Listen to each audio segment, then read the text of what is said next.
Hello everyone, आज की इस वीडियो में आपका स्वागत है। पिछले वीडियो में हमने आपको बताया था कि कॉन्टैक्टर क्या होता है और यह कैसे काम करता है। आज की इस वीडियो में हम आपको बताएंगे कि ओवरलोड रिले क्या है और यह कैसे काम करता है और इसका कनेक्शन जो है कॉन्टैक्टर के साथ कैसे करते हैं या फिर स्टार्टर में इसका कनेक्शन कैसे करते हैं। तो सबसे पहले आपको बता देते हैं कि ओवरलोड रिले होता क्या है। तो बेसिकली ओवरलोड रिले एक इलेक्ट्रिकल डिवाइस है। इसका उपयोग हम मोटर को सेफ्टी देने के लिए करते हैं। अब मोटर को सेफ्टी देने के लिए करते हैं। सेफ्टी देने का मतलब यहाँ पे है कि जब जैसे अगर मोटर चल रही है, अगर वो ओवरलोड स्थिति में या ओवर करंट की स्थिति में आ जाती है तो मोटर को नुकसान पहुँचता है।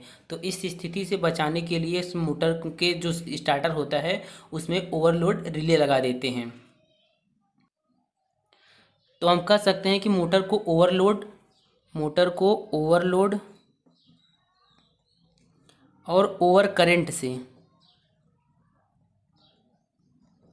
मोटर को ओवरलोड और ओवर करंट से बचाने के लिए हम मोटर के स्टार्टर में ओवरलोड रिले लगा देते हैं। बेसिकली थर्मल ओवरलोड रिले होता है जिसका प्रयोग हम स्टार्टर में करते हैं। तो हमने बताया कि ओवरलोड और ओवर करंट की स्थिति में हम मोटर में क्या लगाते हैं, मोटर के स्टार्टर में ओवरलोड रिले लगा देते हैं। तो ओवरलोड या ओवर करंट की स्थिति आती कब है ये जान लेते हैं। जैसे कि हम जानते हैं कि जब मोटर जो होता है मोटर की कॉइल में वाइंडिंग की होती है, तो जो मोटर की कॉइल का इंसुलेशन जो होता है फेल हो जाता है। जो मोटर में कॉइल लगी होती है जब उसका इंसुलेशन फेल हो जाता है तब मोटर जो होती है जो फिक्स उसका जो रेटेड करंट है वो रेटेड करंट से ज़्यादा करंट लेने लगता है। तो इस स्थिति में वो ज़्यादा करंट को कंज्यूम करता है। इसको हम बोलते हैं कि ओवर करंट की स्थिति में। दूसरा सिचुएशन ऐसा हो सकता है कि जब दो वाइंडिंग जो मोटर की वाइंडिंग है, जब दोनों वाइंडिंग के बीच क्या होता है किसी वजह से शॉर्ट सर्किट हो जाए तो इस स्थिति में भी मोटर क्या होता है ज़्यादा करंट कंज्यूम करने लगता है। तो इन स्थितियों से बचने के लिए या मोटर को बचाने के लिए उसकी सेफ्टी के लिए हम ओवरलोड रिले का प्रयोग करते हैं।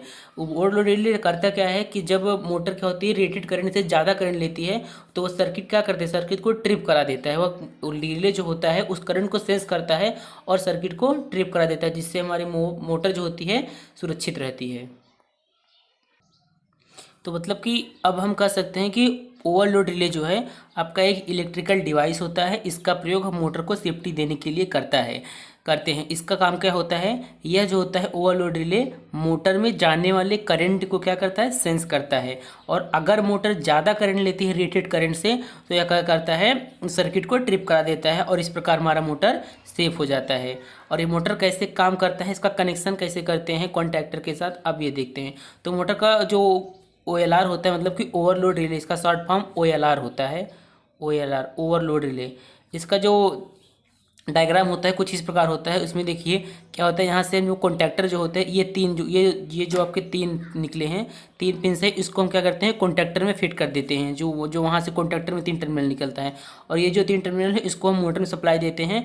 और ये जो होता है पावर डायग्राम होता है आपका, जो सीधे आपके यहाँ से जुड़ता है पावर डायग्राम होता है। और कंट्रोल सर्किट के लिए इसमें हम कनेक्शन करते हैं। इसमें भी कुछ NO और NC पुश बटन, NO और NC कॉन्टैक्ट होते हैं। अब हम देखते हैं कि ओवरलोड रिले का कनेक्शन कैसे करते हैं कॉन्टैक्टर के साथ।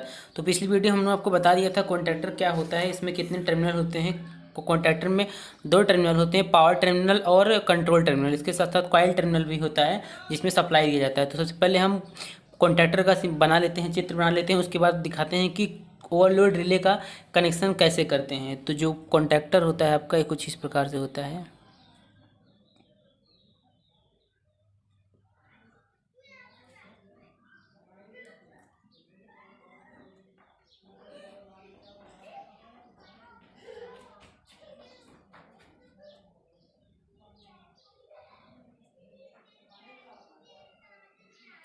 ये आपका कॉन्डक्टर होता है, यहाँ से RYB जो फेज आता है देते हैं।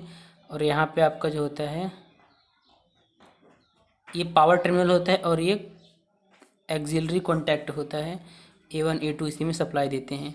अब इसमें से जो तीन वायर आया है इसको हम क्या करेंगे, ओवरलोड रिले में सप्लाई देंगे। तो ओवरलोड रिले आपको बता दिए कैसे होता है, यहाँ फिर से बता देते हैं एक बार।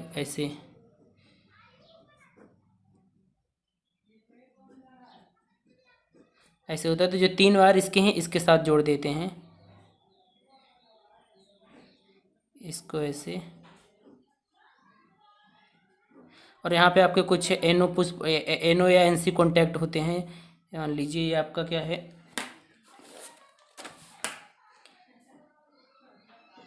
ये आपका एनो कॉन्टैक्ट है। कंट्रोल टर्मिनल के लिए यहाँ पे एनो या एनसी कॉन्टैक्ट्स होते हैं। ये आपका जो है एनसी हो गया, ये आपका एनो हो गया। तो इसका कनेक्शन ऐसे करते हैं। फिर यहाँ से जो तीन बार निकलता है, इसको सीधे हम मोटर के साथ कनेक्ट कर देते हैं इस प्रकार। तो ये इतना जो पार्ट हो गया ये आपका, ये इतना, ये आपका कॉन्टैक्टर है।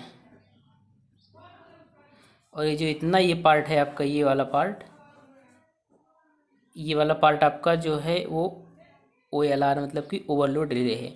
तो मतलब कि जो कॉन्टैक्टर जो 3 टर्मिनल आते हैं, सीधे उसको पहले सप्लाई से जोड़ेंगे, वहाँ से जो 3 वायर आएगा उसको क्या करेंगे, कॉन्टैक्ट और रिले के साथ कनेक्ट कर देंगे, और रिले से जो 3 वायर आएगा उसके बाद आउटपुट जो होगा रिले का, उसको क्या करेंगे, मोटर के साथ कनेक्ट करेंगे। अब इसमें देखिए जो NO और NC कॉन्टैक्ट होते हैं, इसका प्रयोग जो होता है कंट्रोल टर्मिनल के लिए, कंट्रोल वायरिंग के लिए किया जाता है। इसमें के साथ जो होता है पुश बटन जुड़े जाते हैं, NO push button, NC push button. उसको हम बताएंगे आपको जब जो होल्डिंग सर्किट होता है, जब उसको पढ़ाएंगे तब आपको बताएंगे कैसे उसको होल्ड करते हैं। आज की इस वीडियो में आपको समझ में आ गया होगा कि ओवरलोड रिले क्या होता है और इसका कनेक्शन कैसे करते हैं कॉन्टैक्टर के साथ और मोटर के साथ। तो आज की इस वीडियो में इतना है। अगले वीडियो में आपको NO NC पुश बटन बताएंगे, तब इसमें आपको इसमें जो NC कॉन्टैक्ट्स हैं इसके साथ कैसे मतलब कि पुश बटन को कैसे कनेक्शन किया जाता है, उस अगले वीडियो में आपको बताएंगे।